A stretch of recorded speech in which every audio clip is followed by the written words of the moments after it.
Everyone knows the story of Adam and Eve, the first man, the first woman, the beginning of humanity. And most people know their sons, Cain, Abel, Seth. But there's something in the text that almost everyone skips over. A single line, easy to miss. In Genesis, it says Adam had other sons and daughters. No names, no stories, no details, just mentioned. And then the narrative moves on. And yet those daughters are not a small detail. They are the reason humanity continued. Which raises a question that the Bible never directly answers. Who were the daughters of Adam? Because if they existed, they were part of the earliest generations of humanity. They lived closer to the beginning than anyone else. And according to ancient writings outside the Bible, some of them were not forgotten at all. Their names were recorded, their roles were described, and their stories may connect to some of the most mysterious moments in Genesis. So why does the Bible remain mostly silent about them? And what happens when you look beyond the familiar story into the texts that were never fully included? Because once you do, the daughters of Adam are no longer invisible. The Bible gives us the foundation of the story, but it doesn't always give every detail. And throughout history, there have been other writings, texts that expand on the early chapters of Genesis. One of the most discussed is the Book of Jubilees. This text dates back thousands of years and was widely known in ancient Jewish tradition. In fact, some early communities treated it as authoritative, while others chose not to include it in the final biblical canon, which is why today it exists just outside the Bible most people read. But what makes it important is that it doesn't contradict Genesis. It expands it. It fills in names, details, relationships, especially when it comes to the early generations of humanity. And it's not alone. Another ancient text, the Book of Enoch, also explores the earliest periods of human history, including events that are only briefly mentioned in Genesis. Together, these writings create a larger picture, not a different story, but a more detailed one. And within that expanded view, the daughters of Adam are no longer unnamed. They are identified, described, placed into the timeline, which means if these texts are even partially accurate, then the earliest family in human history was far more defined than the Bible alone reveals. And that leads directly to the next question. Who were these daughters, and what roles did they play? In the Book of Jubilees, one of the first daughters of Adam and Eve is named. Her name is Awan.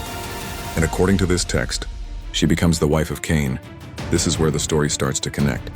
Because earlier, Cain leaves after the death of Abel, and the Bible simply says he had a wife, but it never explains who she was. No introduction, no background, just mentioned. Awan fills that gap. Her name is often associated with meanings like strength or vigor, and in some ancient traditions, she is also referred to by another name, Kelmila, sometimes called the adornment. But what matters most is not just her name, it's her place in the story. If Awan was Cain's wife, then she was part of the earliest generation of humanity, and their union would have continued Cain's lineage, the same lineage that builds the first city and expands into a growing population, which ties directly back to one of the biggest mysteries. Where did the people of that city come from? If Awan was one of Adam's daughters, then the answer begins here. But it also raises a deeper question.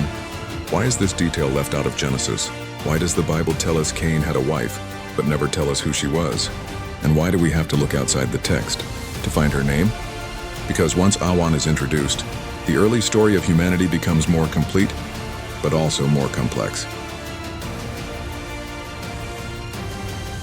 Another daughter named in the Book of Jubilees is Azura, and her role may be even more significant, because according to this text, Azura becomes the wife of Seth. Seth is the son born after Abel, the one whose line continues the story that leads to Noah, which means Azura is not just a background figure. She stands at the beginning of a lineage that shapes the rest of Genesis. Her name is often linked to meanings like helper or support. And in context, that fits, because through Seth and Azura, a new line is established. A line often described as more aligned with order, in contrast to the line that came through Cain. And from this line, generations later, comes Noah. So now, something becomes clear. The daughters of Adam were not just unnamed figures in the background.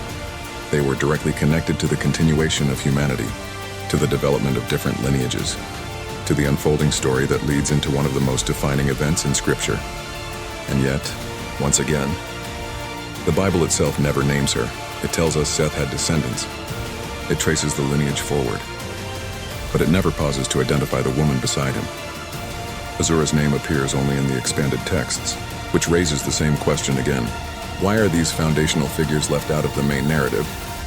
Because when you begin to see the pattern, it becomes harder to ignore. The daughters are there. They are essential, but they remain almost completely hidden. Up to this point, the story has focused on just a few names: Cain, Abel, Seth, and now, Awan, Ahasuerus. But there's something much bigger hidden in the timeline. Genesis gives a number that most people read, but rarely stop to think about. Adam lived for over 900 years, 9 centuries, and during that time, the text says he had sons and daughters. Plural, not a few, not a handful, an entire generation. That is never fully counted. So what does that actually mean? To understand the scale, it helps to look at something familiar. There's a well-known historical case of a woman named Valentina Vasiliev, who is recorded as having 69 children. That number alone feels almost impossible, but now compare that to a lifespan of hundreds of years. If early humanity lived far longer and began families earlier, then the number of children could increase dramatically, not dozens, possibly hundreds, across a single lifetime and over generations. That number expands exponentially, which means something important. By the time of Cain, by the time of Seth, there may have already been far more people than the story explicitly lists. And that begins to resolve some of the earlier mysteries. The fear Cain expressed, the presence of others in distant lands, the rapid growth of early cities. But there's another layer to this, a bridge between ancient text and modern understanding. In science, there's a concept often referred to as mitochondrial Eve. It points to the idea that all humans share a common maternal origin, not in the exact way Genesis describes, but in a way that echoes the same core idea. Humanity traces back to a single beginning, which creates an interesting overlap. Ancient narrative and modern discovery, both pointing toward a shared origin. And when you combine that with the possibility of hundreds of early descendants, the story changes scale entirely. The daughters of Adam were not just a few individuals.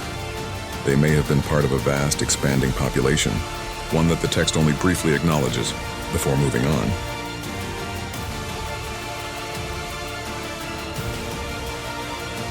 So when you step back and look at the full picture, something becomes clear. The story of Adam and Eve is often told as simple. 2 people, a few children, a small beginning. But the deeper you look, the more it expands. There were daughters, many of them. Some named only in ancient texts, some never named at all. And yet, they were essential. They stood at the beginning of every lineage, every generation, every story that followed. From Cain's path to Seth's line, to the generations that led to Noah, their presence is there, even if their names are not. And that raises one final question. If these figures were so foundational, why does the main narrative remain so quiet about them?